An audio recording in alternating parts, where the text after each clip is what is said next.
Hey everyone, welcome to the 235 Film Podcast, where my friend Brent and I take a topical look back at some of the films we love. If you end up enjoying this episode, you'll be glad to hear that we have an entire first season out right now that you can check out, fully devoted to the films of Denis Villeneuve. From his early Canadian films like Incendie and Polytechnique to his latest Hollywood blockbuster Blade Runner 2049. But this season, we are exploring some of yours and our favorite sci-fi films of the 20th century. We have a full 10-episode season coming at you, and we are starting things off with a bang with a 1968 imaginative science fiction classic, Planet of the Apes. I don't want to waste too much of your time, so let's jump right in. All right, everybody, here we are with Season 2. Season 2. Kicking her off with something special. Sci-fi classics. Sci-fi classics, yeah. We're excited. I can say at least that I'm excited.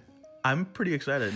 Yeah. We hope you're excited. We're excited. We love that for our first episode, JWoww and I are actually recording in the same room. In person. For the first time. What's up? It's pretty exciting here in Madison, Wisconsin. Yeah. Yeah, it's great. We actually just watched Planet of the Apes together this morning. Literally, like 10 minutes ago. That's also the first movie that we've ever watched together. So it's special. That's not true. But as you can see, we wanted to do a little surprise for our first episode of the season.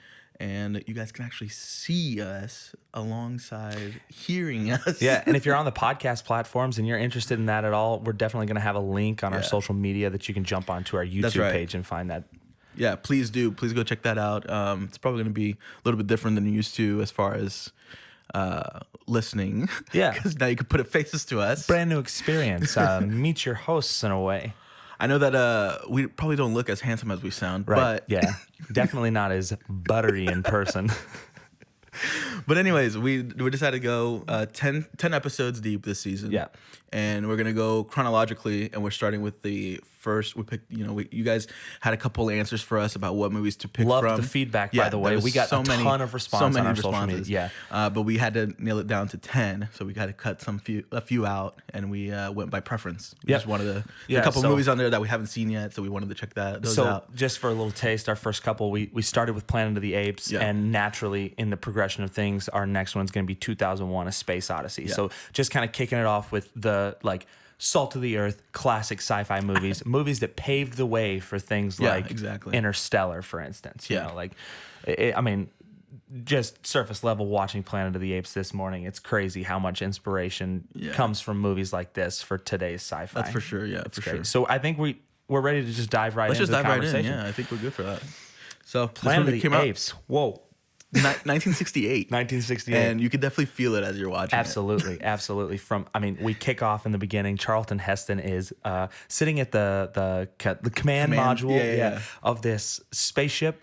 Everything is built out. I mean, the details on this thing, I feel like I'm watching something from Disney World. That's truly what it felt like. No, yeah, I could see that. It's crazy to me, the set design and something like this, because when you think about it in 1968, what else were they going to do? You know what I mean? Like, Interstellar can create such landscapes with, obviously Iceland provides a lot of that. But, the digital effects of today takes away the need for so much practicality. Right. You don't have to go on location so much as you could just sit in front of a green screen and you're fine. But I appreciate that so much more today.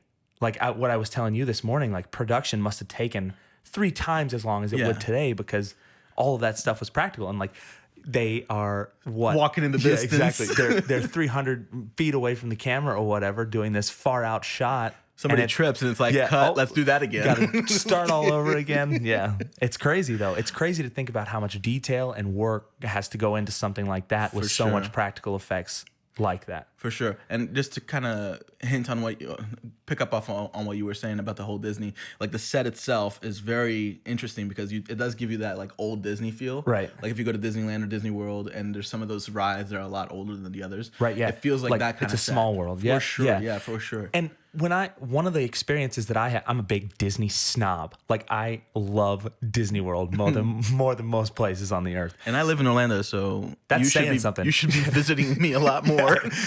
So one of the biggest things I appreciate is I can go to Disney World, I can experience something, and it's truly outer worldly for me. I walk through the gates of Disney World, and I feel like I've crossed a line into another place, because the attention to detail that the Imagineers have at Disney World is I could look at a trash can and not think that the trash can is from Orlando. Like the trash can looks because they do design everything. Right, exactly. And that's kind of how I felt about this. Looking at that command module, the details, like, you know, it's not even like, oh, here's a flashlight that could double as a joystick. It's like we made this joystick specifically for this one set piece. Right. I mean, I think I agree with you to a certain extent because there are certain elements of that space module where you can see like what that element might have been. Like the walls, for example, are for sure like sound panels. Oh, right. Yeah. Oh, yeah. Because in the beginning, he puts the cigar, right next to highly flammable foam.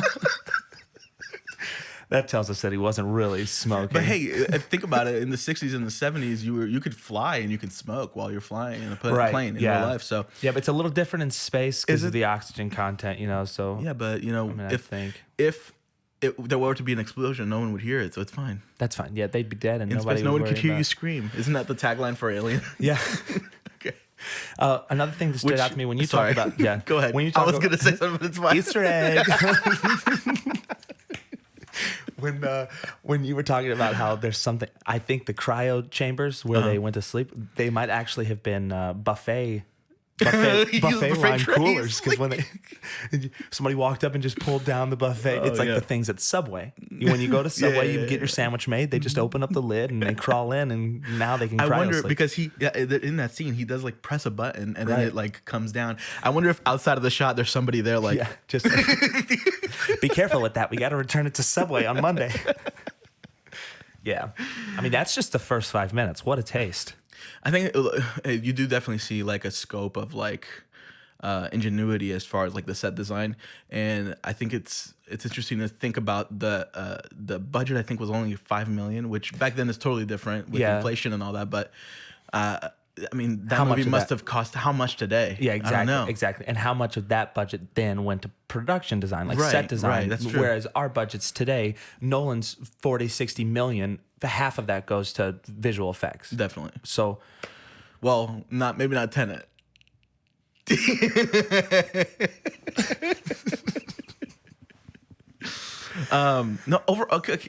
me this. Overall, what was your feeling on the movie?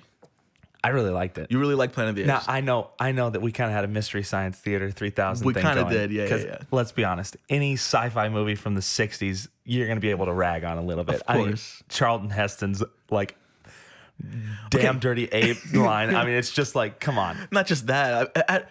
Okay, yes, right. I mean, the masks themselves. That's a classic line. I mean, that's a line that's been used and reused, like in satire films for years, right? Right. It's a line that everybody kind of knows, even if you haven't seen the movie. Satire films is the key word there. Okay, fine. You win. What confuses me is this: in '68, what was acting like? Was it good? Was it okay to be a terrible actor? Because Charlton Heston was like famous. Yeah, for he was what famous. he did and what he would go on to do. You know what I mean? So I mean, this was still unionized acting, right? Was it? I don't know. It's 60s was still. I guess so. Well, I mean, I'm sure they still have unions today. No. No, I know, but I mean, it was a lot bigger of a. Yeah.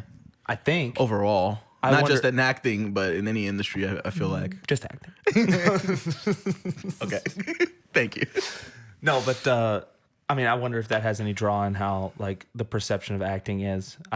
Maybe there's a higher pressure. I don't know. Less films were being made back then as well. So I guess like you have a certain lineup of people that you can pick from. And maybe Charlton Heston just had a draw to him. One thing about his performance in this movie, and it's I'm interested to see like where that would have come from. It's just so scripted. I feel like acting that we see today, even in The Usual Suspects of the 90s, like sure they have a script. There's no question about that, but you can tell there's like the reason we cast certain people for certain roles is because of the flair that they're going to bring to that. You know what I mean? For sure. And I think I don't know, it just felt so stiff in that regard to me, where it's like, you know, he knows what he has to say and he's following that to a T. And maybe that kind of like stiff ruggedness was what his character needed, because I mean, he is stubborn. It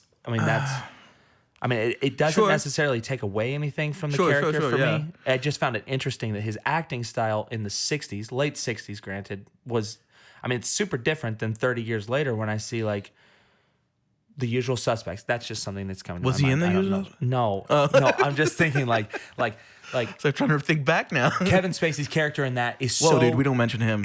We don't mention him anymore. it's so fluid in that role that it's like you wouldn't assume that he has a script because everything feels like it's coming so naturally from This him. definitely did feel scripted. Right. 100%. I hesitate to bring up Heath Ledger, especially and the that Joker laughter. because sorry to interrupt, but that laughter, my God.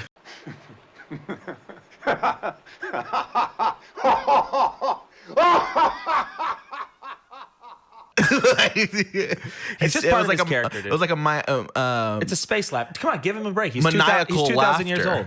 Oh, 2,000 years old, dude. I think it was. Anyway, I'm saying Okay, I hesitate to bring up Heath Ledger's Joker as one of those because a lot of that was just like it was just off the cuff. Nolan like let him just come up with the character. I'm trying to think of scripted actors that I know were in scripted roles. I don't know, maybe it's because there's also the fact of like in the 50s, and I don't know how long into the 60s this happened, but production companies would generally hire an actor and literally sign them on for like years. So it's you're in this, you're literally contracted for 10 years to this production company, and that's it. Yeah. So I guess they would want to get the most out of that actor as much as possible. That makes more sense to me. And I'd be curious to see like, this was MGM, right? Was it? I don't remember. I think it was. It was 20th. Was 20th it? Century Fox, yeah, that's right. Well, I don't think they were Fox yet. No, did 20th Century also do Ben-Hur and the Ten Commandments? I'd be curious to see if he was just signed on by 20th Century because all of those kind of fell within the same. It's interesting. It's interesting. Yeah.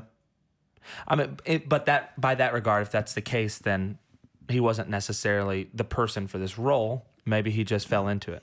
Maybe could be. All of that being said, I don't necessarily think that his performance was bad. I just find it interesting that the acting in the roles of the late 60s. I mean, everyone's like that. I think the person who I think it fits with the times. Who rolled the most fluidly through their role was Kim Hunter in the role of Dr. Zira. I think that she was so.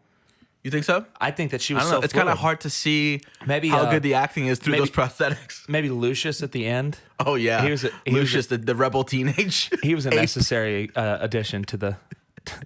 His favorite band is Nirvana, by the way. I looked it up. Is it really? Yeah, he wears a Nirvana shirt. Oh my gosh. No, he doesn't. Oh. But like, that explains so much. He was typecast. I don't know. I almost feel like an obligation to like this movie. Absolutely. I totally understand where you're coming from. Does that make sense? Yep. Okay, because like I'm so glad we live in today's world. Right. Because the pacing of editing back then is infuriating to me. But then I think if I lived back then, I wouldn't have known the pacing of today's editing, space. Exactly. So, and that's what I would love to watch a movie like this through 1967's eyes. Yeah. Like I'd love to come from 68. I'd love to come from 1967 into 1968. Oh, got you. What was happening in 68, dude? I don't know. The space race. Oh yeah. Like that was in the middle of the space race. So like coming off of all of that and to see something like this, I'd love to know what it feels like. Yeah, to it must see have been really cool. Not only these concepts, which at the end we realize aren't really concepts at all, but okay, like when we see all these concepts of like extraterrestrial life, and not only that, but like a somewhat realistic version of what space travel could look like. You know, like lights floating in front of the windows and cryogenic chambers. Clue. Yeah, they had no clue. Exactly. That would kind of jaunt me a little bit. But now we live in the age of and we look back at we know what space looks like, and now we've got things like Interstellar that are providing incredible imagery of scientifically accurate black holes, and we're like, so this does feel a little bit playfulish, right? Exactly. Exactly. I find it interesting that I actually forgot what I was going to say. Yikes! You started going off on this thing, and it was really interesting. Actually, it's my bad though. No, because it's not your bad because I really enjoyed what you were just saying. Sorry. I'll come back to it later. Okay, I'm sure. Yeah. I mean, another thing that I said was like back to the production design. Sorry, it was like where do they keep all that stuff? Like today, in today's age. So they filmed most of the film in the southwest portion of the United States, between Arizona, Colorado, a lot of it in the Grand Canyon, and then there was a ranch out there that they filmed a lot of stuff at, like all those cornfield scenes and stuff like that were at a ranch in the area, Page, I think it was, something like that. And they had that entire built out village. Where's all that stuff today? It has to be somewhere because this movie spawned like 4 sequels, I think, back then. Yeah. So three sequels, 4 total movies. Right. That's what I meant. Yeah. Yeah. So if it made so much money and it was so popular, then for sure the studio would have been like, we need to preserve some of these. Yeah. How fast did those happen in succession from 68? 68 and then 70, 71, and I don't remember when the 4th one came out. I'm not sure, but it was it must have been in the first half of the 70s. Yeah. Before Star Wars, that's for sure. Well, Star Wars came out in 1970, right? 77. Was it 77? Mm-hmm. Oh, yeah, 1980 was when the second one came out. Mm-hmm. Yeah, you're right. Which begs the question of like, this, it's obvious that something like this geared up for something like that. Yeah, for sure. You got to believe that George Lucas watched the Planet of the Apes in 2001, came out in the same year. And, that's right. And thought to himself, wow, this is going somewhere, but I can make it. But that's interesting because you're right. Both of them came out in the same year, Planet of the Apes and 2001. I know and they have totally different views on what space could look like. But think about a lot of stuff in the imagery in the command module alone is so resemblant of 2001: A Space Odyssey and vice versa. Like, I could agree with that. And while we were watching it, I was like, oh, wow, like this movie must have inspired 2001. No. But then I realized 2001 came out like a month later. Yeah. So there's no way. So what was it? What for Kubrick who did this? Who knows? I don't remember his name. It was Tim Burton. No, God. You know what? I have nothing against Marky Mark. No? Except for that movie. Oh, I see. Here's my question. If this came out in 68 and then a month or so later, 2001 comes out, were there any other films that they could latch onto to create what they created before that? That's what I'm saying. What? I mean, there had to be. There was what before Planet of the Apes? The Day the Earth Stood Still. That's class. That was still black and white. That was way before this. Yeah, but that was all. Wasn't that all Earth? Oh yeah, I think you're right. I'm saying space travel stuff. Yeah, I don't know. I can't think of one. We might. If you guys know, let us know. Slide into our DMs with that info. Either put a comment below or like give us a anchor voice message because we would really like to know. We're intrigued. Fellow cinephiles. We'll revisit this in the next episode when we're talking about 2001. Yeah, which, I mean, obviously will come back up because when 100%. We watch that movie, we're going to see imagery that we saw in this that's going to come back up. Yeah. That's crazy. Yeah. It's crazy that something so similar can come out in the same year but go two completely opposite directions. Right, but like I don't know how, I can't think now if 2001 was as successful as this was when it came out. I don't think it was when it came out, but today, the obviously, popularity it did. Yeah. That's the other thing. We were talking about how the editing pace of this is so... That's what you were talking about. Right. So the editing pace of this was... I feel like it really pulled me out of it sometimes. Like, I think I can respect some of the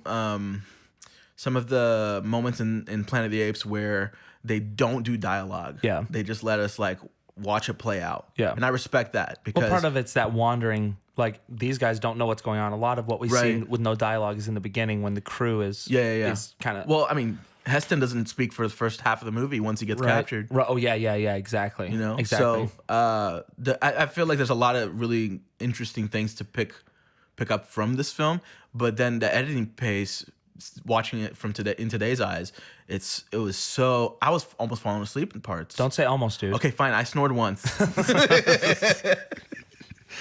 I agree with you, though. I can't believe you're throwing me under the bus.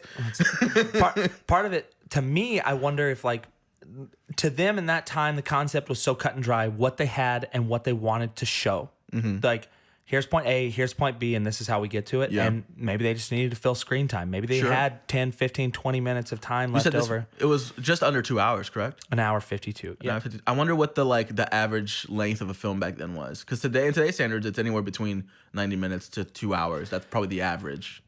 Yeah, I think so. Honestly, for stuff that we watch, though, I start to get thrown off when it's shorter than 2 hours long. Like, because the stuff that we watch, I mean, everything in the last season was... Over 2 hours, I'm pretty sure. I mean, it's all... Except for... And I think Enemy was an hour and a half. Yeah, I think also Polytechnique was only like an hour and a few minutes, actually. Yeah, I'm sure early work of filmmakers is probably all like that, though. Right. That's true. But going back to what I was saying, like the editing pace of this, it's really, I found it to be annoying at parts. Sure. And boring. Whereas 2001 came out the same year, and I don't find that film boring at all. Yeah, I know. I don't either. And it's, I don't know if maybe it might be that 2001 rewards you more with imagery but also like just like it's a challenging film in the sense that like you don't know what's going on and you have to figure it out. So that might not be a good example to put side by side. Well, and that's what I said to you is like, well, you and I aren't used to exposition like this.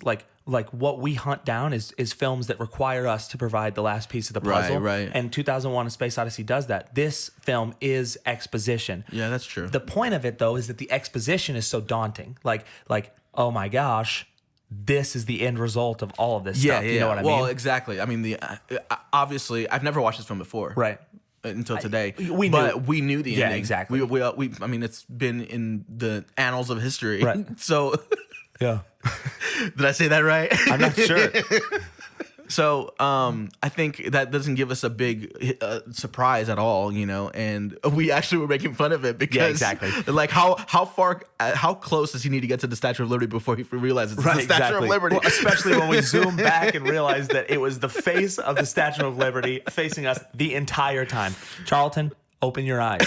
Like maybe he needs some glasses. Maybe when he got shot in the throat, it like damaged some sort of retinal nerve from the. Pretty sure that comes up through the spine. Yeah, exactly. Wrong side of the body.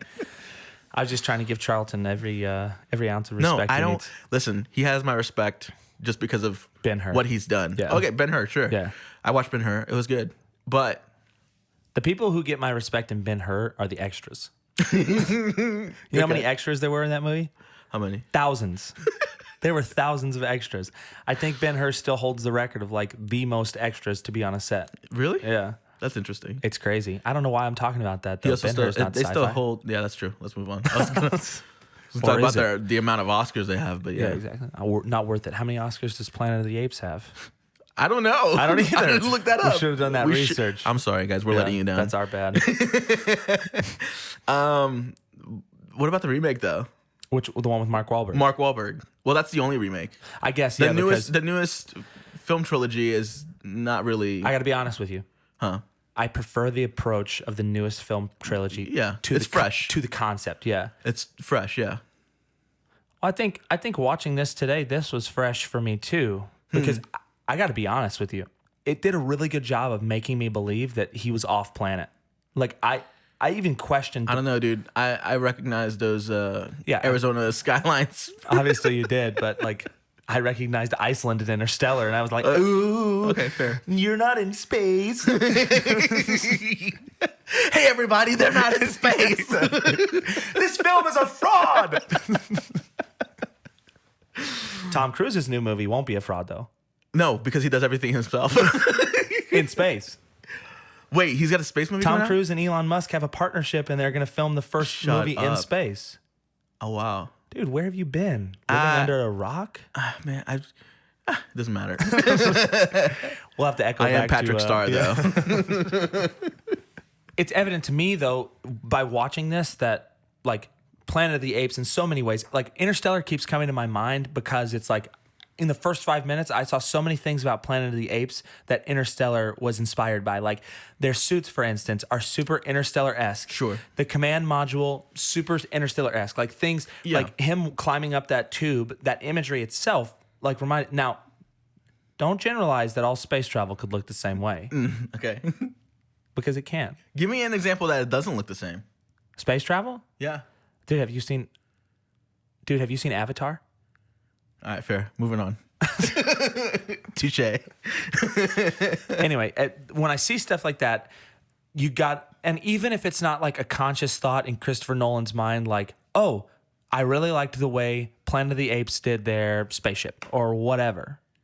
You know what the concept was that really made me think about that? Tell me. Time relativity. How so? Like the concept of time relativity, how often do we see that in cinema?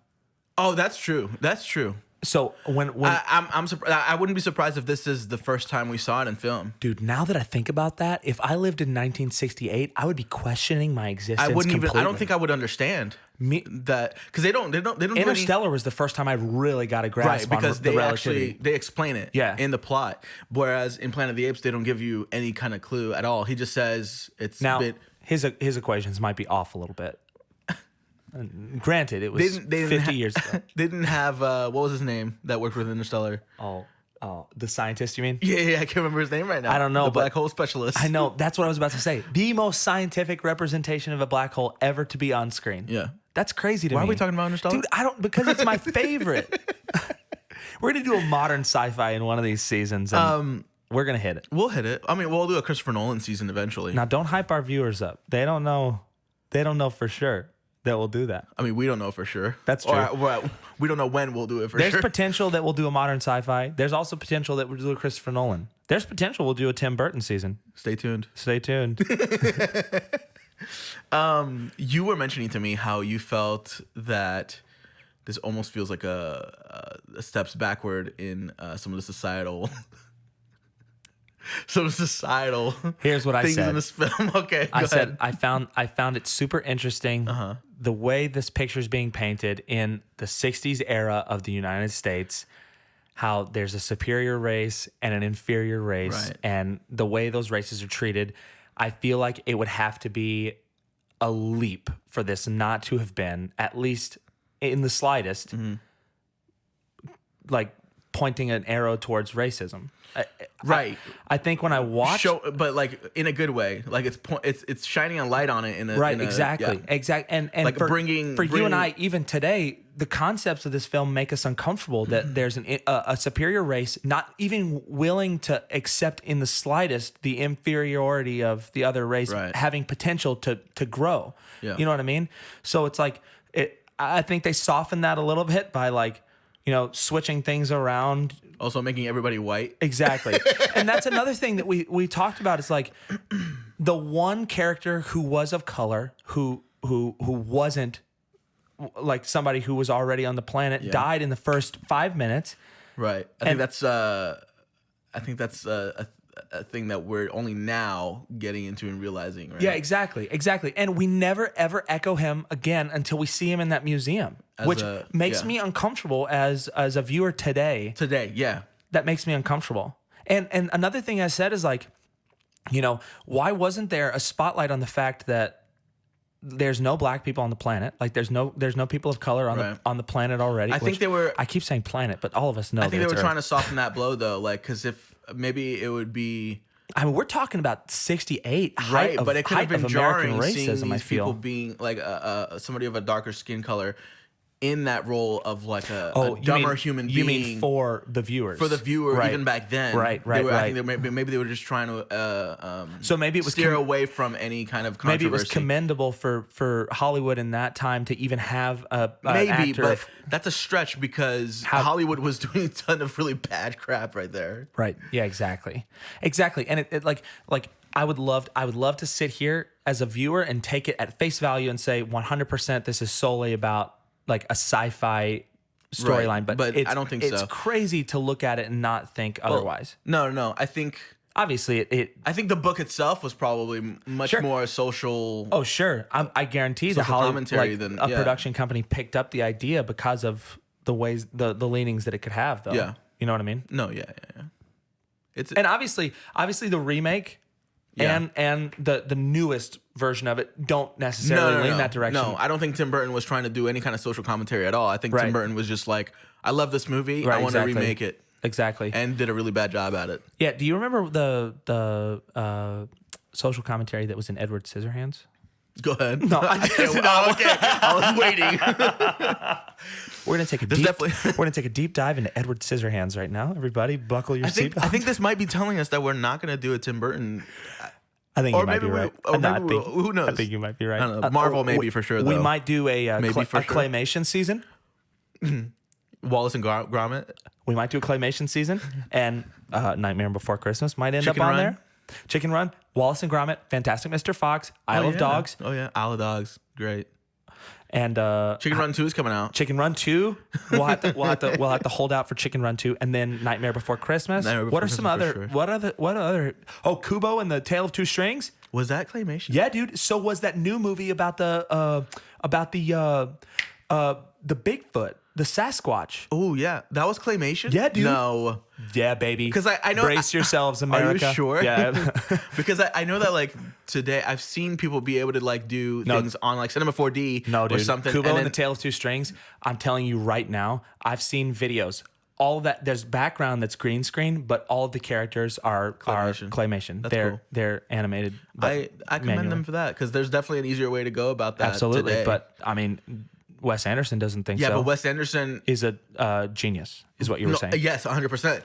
But what I'm saying is that Wes Anderson never takes the easy route. Oh, right. So I wouldn't think otherwise. Right. I would be surprised if he did like a total CG film. You know what I mean? Oh yeah.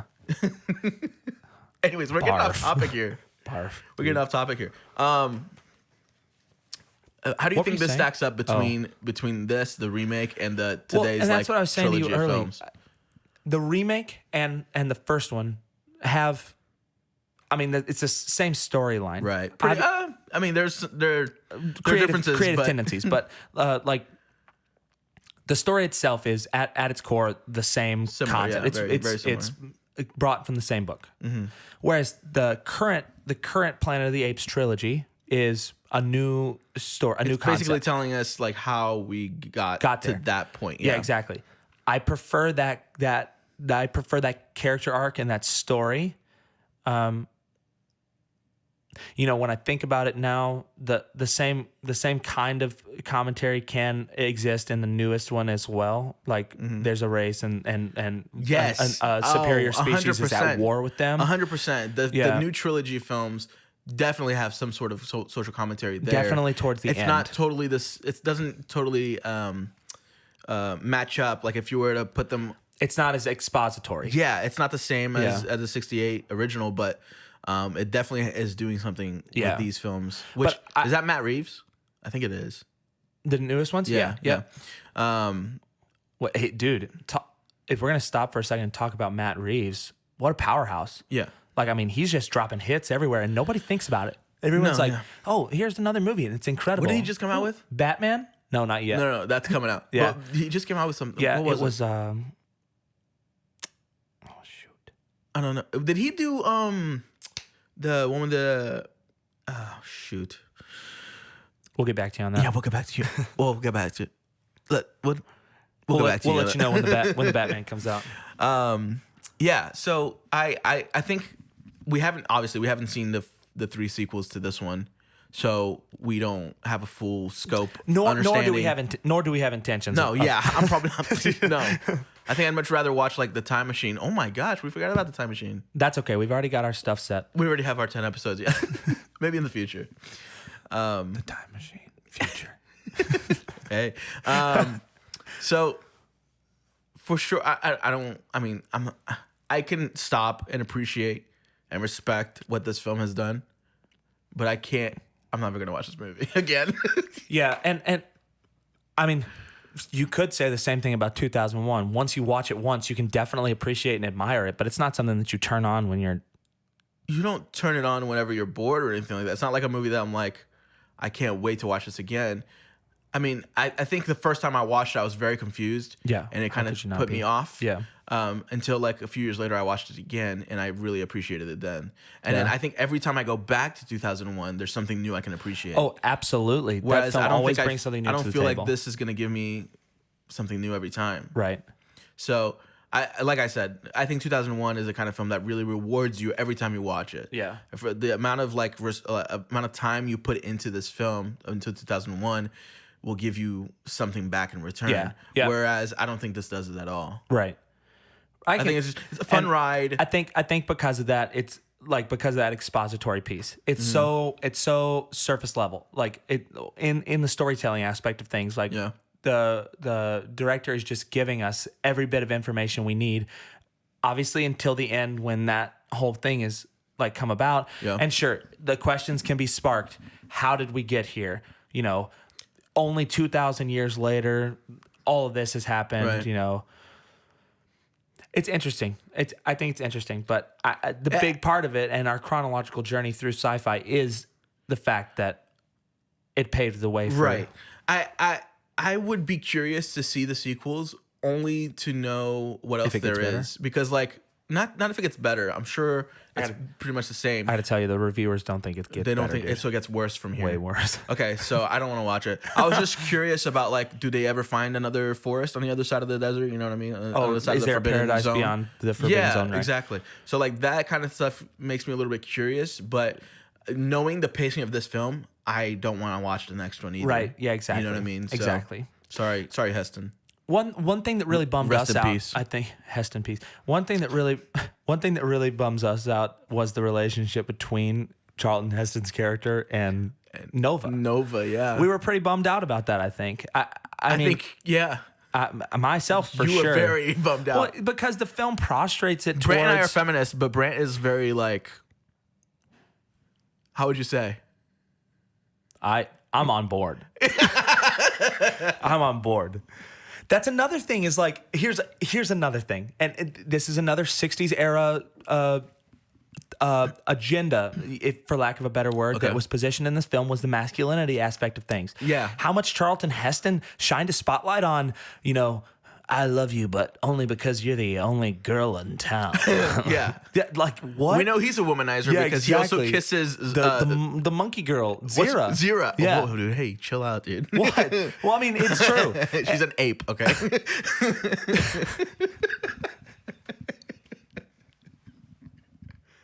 Yeah, I didn't get that scene at all. What is that? What is the purpose of that? What really throws me off is like, dude, that is normal for the late 60s. Him saying that kind of stuff. Like his position in the household was the fact that like she was the only girl around, so she was his. He wanted her and he was gonna have her. And you know, obviously that was softened a little bit by the fact that she also wanted him, but like, did she? Who knows? We don't know. There was really absolutely no relationship there. And I want to venture off and say, shame on them for even making that a plot point, because what's the point? Yeah, what is the point? I vaguely remember the remake, Tim Burton's remake, being, I don't remember if these characters all lined up together, but from what I remember, Helena Bonham Carter's character is like, has this like love thing with Mark Wahlberg's character, no? Not just like this love thing.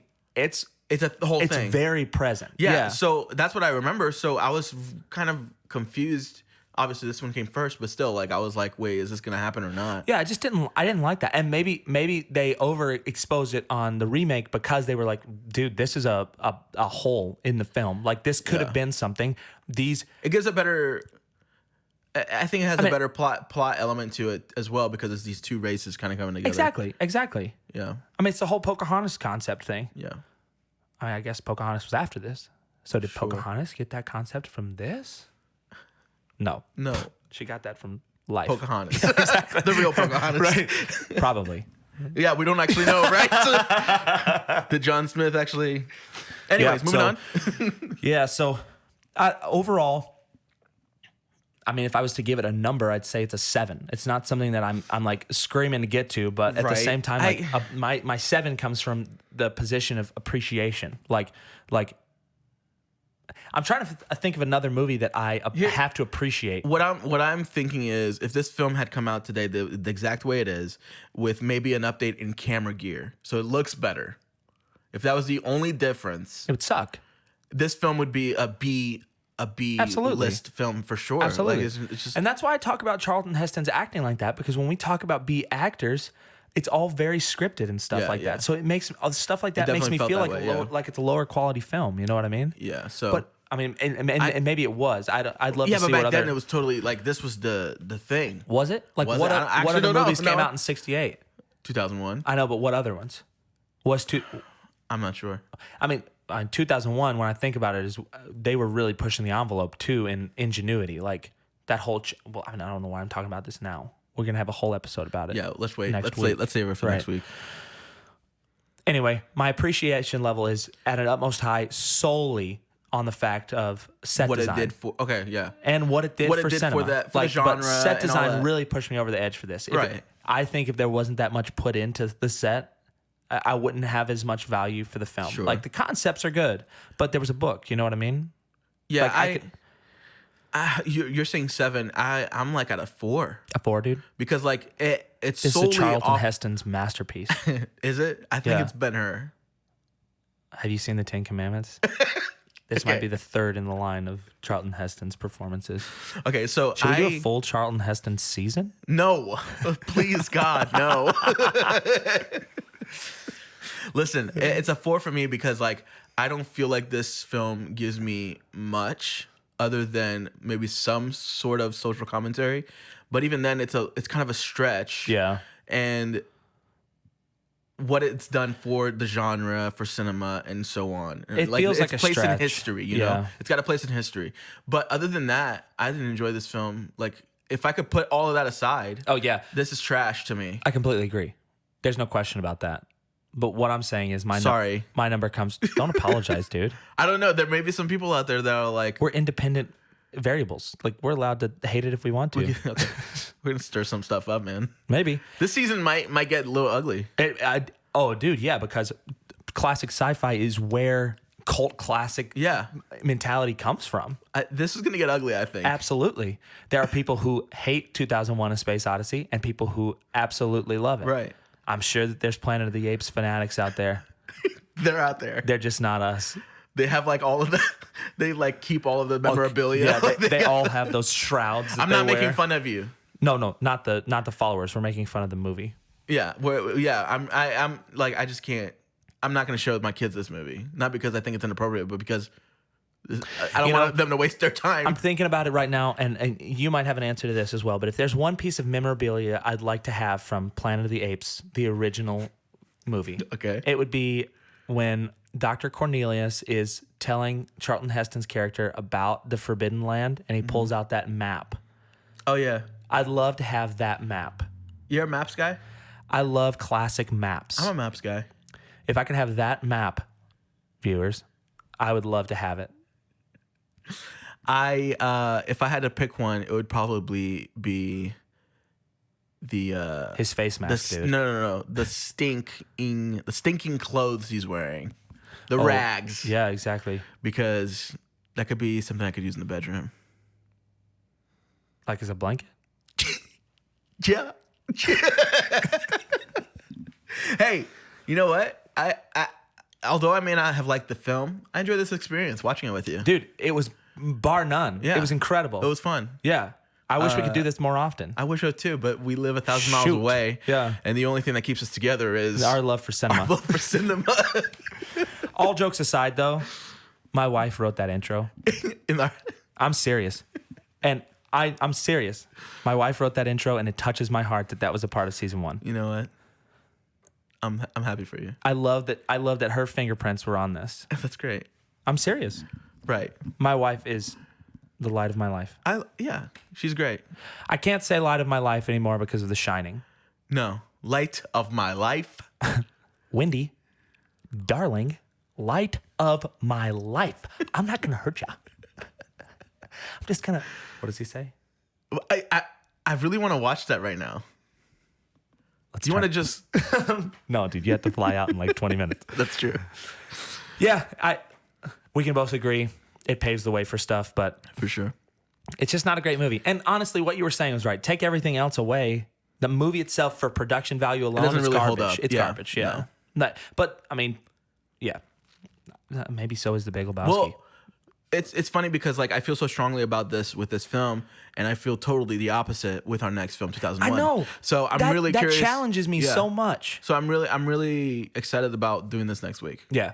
Yeah, so next week we're gonna be watching 2001: A Space Odyssey, unfortunately separately. Separately, yeah. Yeah, we're gonna be watching it nonetheless, and we're gonna have a conversation really similar to this, and we'd love for people to join in post the show of this one. Hit us with your thoughts. Yeah. We've got a couple of people who consistently weekly hit me with their feedback and are like, you know, like on the Tenet episode, for instance, that was a really popular one because so many people had like just finished watching. Yeah, exactly. It. Yeah.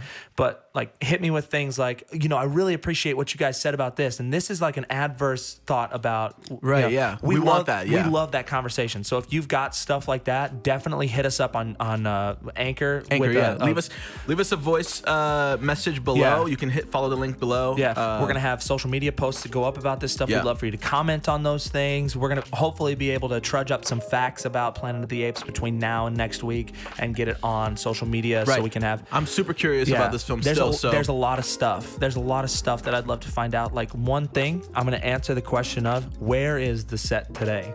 Yeah, I want to know. When I think about where that set could be, I think about Indiana Jones and the Kingdom of the Crystal Skull. That massive warehouse, it's got to have enough space for this set. Right? So you're saying it's in Area 51? Yeah. Okay. Well, I think we found our answer. Only time will tell. Anyway, thanks for listening to this episode. We loved doing this. Real quick, before we go, if you guys enjoyed this video, if you guys think that this format might be cool, let us know and we'll try it out. Yeah. Even though we're 1,000 miles away. Absolutely. And we hope to produce more of these, but we will never point at the subscribe button or point at the like or thumbs up. That's just not who we are. So if you feel it, do it. Yeah, but if you not, you guys know YouTube. You know where the subscribe button is. We're not going to tell you how to live your life. Anyways, until next week. Until next week.